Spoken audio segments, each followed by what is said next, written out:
Тиман хотын Элифаз Йовд хандан хэлсэн нь. Хүчит салхиар холоодоо дүүргэхийг ухаанд хүн хүсэхгүй адил хоосон үгээр хариу өчөх нь хэн хэнд маань ашиггүй шүү. Цэцэн хүн дэмий үг алдахгүй.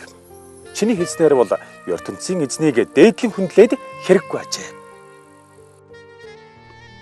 Гэмт байдлаасаа булзахын тулд чи залт үгийг хэлж байна. Чамайг буруутгаад надад ашиггүй.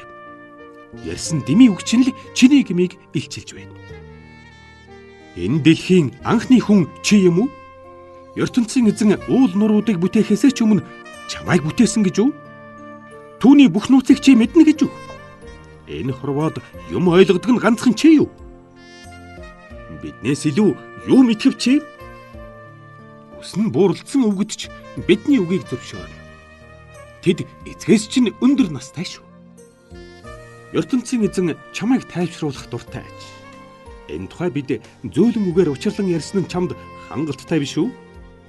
Чи юун дуурлан бидний зүг хялаана вэ? Юун дуурлан ертөнцийн эзэнд муу үгсийг хэлнэ вэ? Хүн бид түүний өмнө хэрхэн төгс ариун байж чадах вэ? Энэ хорвоод хүн болж төрсөн хэн боловч төгс гэмгүй байж чадахгүй.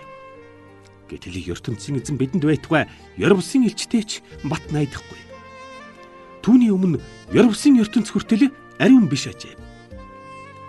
Иймээс хүн гэгч бузар гэмт хамттад хэрхэн найдах вүлээ? Булгийн ус дороо сундрахын адилаар хүний гэмт санаа тасралтгүй үүсдэг. Ява, хэлэх үгийг минь анхаар. Үдсэн харснаа би ярив. Эртний ухаант мэрэгдийн хэлсэн үг шүү. Өвгд эцээсээ тэдэс сурч өдий болтол дамжуулсан юм. Өн эртний тэр цагт өөр омгийнхан ирж үзэл бодлыг нь бузарлаагүй байжээ. Өрөөлийг даралдаг өөдгүй итгээд насан турш зовж үргэлжийн аимшигыг үзэж сонсно. Хурааж цуглуулсан эд хөрөнгө нь дээрэмчний гарт гинт орно. Хийсэн ажилдаа тохирсон шийтгэл авахаа тэд ойлгож гонигт харанхуй бодолд автна. Тас шувуу үхтлийг хүлээх мэт ертөнцийн эзний шийтгэл тосож буйг тэд мэдээд дайн тулаанд зэгсэн хаа мэт айн сандарсаар амьдралаа өнгөрөөнө. Яагаад гэвэл тэд энэ ертөнцийн хязгааргүй хүчтэй эзнийг бардамнан эсэргүүцэж байна. Дуулга бамбай барин дайсан руу зоригтой дайрах цэргийн адилаар тэд эсэргүүцэн тэмцгэж. Тэдний нүр махлаг гэдэс цатгал нь үрдийн юм биш. Гожим тэд хот суурингийн балгасанд оргонон хоосрон үгээрч хорвоо даяар тараасан хөрөнгө нь барагдана. ертөнцийн эзний шийтгэлээс тэд зайлж чадахгүй. Үхлийн харанхуйд орж галдаж шатах цучил мэт үгүй болно. Ийхүү ертөнцийн эзний уур хилэн тэднийг устгав. Муу явдалдаа найдсан хүн бие мэхлэж байна. Үнийхээ төлөө муу хариул амсна. Насны туйлд хүрч чадалгүй тэд гэнэт шийтгүүлэн ургаж байгаад хатсан мод мэт болно. Тийм модны мөчр дахин цэцэглэж чадахгүй. Түүхий жимстэй мөчрөөн тасдуулсан усан үзмийн нүцгэн мод цэцгэн эрт үгсэн алюминий модл ийм болдог биш үү? ертөнцийн эзнийг үл ойшоогчд сайн сайхныг үзэхгүй ягаад үр удамгүй үхдэг ажээ. Хээл хахуул явгчийн гэр гал түмэрт өртнө. Ийм этгээдийн санаанд нэгт муу үйсийн үр хөврөл байн оршиж. Хожмын нэгэн цагт хүүхэд төрөх мэт гэнэт гарч ирдэг.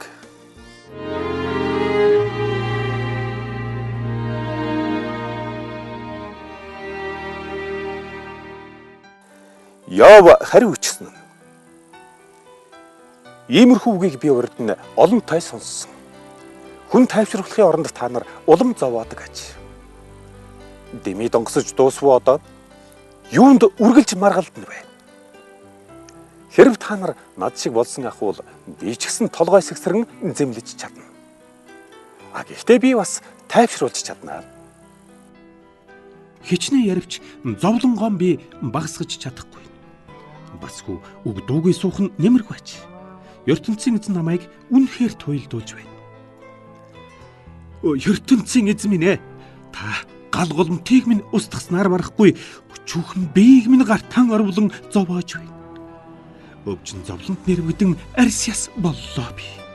Өрөөл бусдын өмнө гэмт амтан боллоо би. Уурлан хилгэнсэн ертөнцийн эзэн намайг зэрлэг амтэн мэт мөрдөн мөшгөж, өвч биеийг минь урж тасдан шүдээр хазж нүдээр хялгаж байна. Өрөөл бусад тухуурхахдаа хасар нүүрлүү алгадахаар барахгүй өөр хоорондоо эвсэн доромжлох аж. Өөрийг нь үлээ шогчдын гарт ертөнцийн эзэн намайг оруулж, огт санаандгүй байтал минь гинэтэ багал зурдан авч бүх биеийг минь нухчин хаяад овоо бай болгож байна.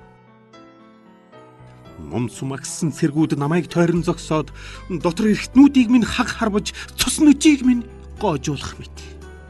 Гэтэл тэр намайг өрөвдөх шинжгүй. Харин ч авраг биети догшин цэрэг мэт дахин над руу давшлаа. Ийхүү би үрд гашуудлын хувцас өмссөн мэт боллоо. Алдар нэр минь шороонд булагдахад нүдэн хавдж нүрэн улайтал уйлаа. Гим хийхээс тойрч ертөнцийн эзэнтэй чин сэтгэлээс ярьдаг байсан атлаа би ийхүү зовлонд оров. Миний ариун цусыг газар шороо нуух ёсгүй. Шудраг ус байдлын эсрэг би босч байна. Дуу хоолойг минь хинч таглах ёсгүй. Гим зэмгүйг минь батлаад өгөх гэрч Ервсын ертөнцөд одоо ч би. Тэр намайг өмгөөлнө. Гэтэл амт нөхөд минь хүртэл намайг тохуургах аж.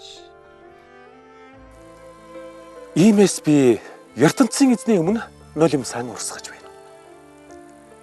Амт нөхрөө өмгөөлн зуучлах хүний адилаар тэр гэрч Ервсын ертөнцид намайг ертөнцийн эзний өмнө өмгөөлөх болтугай. Удахгүй би үхэж энэ хорвоод дахин буцаж ирэхгүй учраас энэ л надад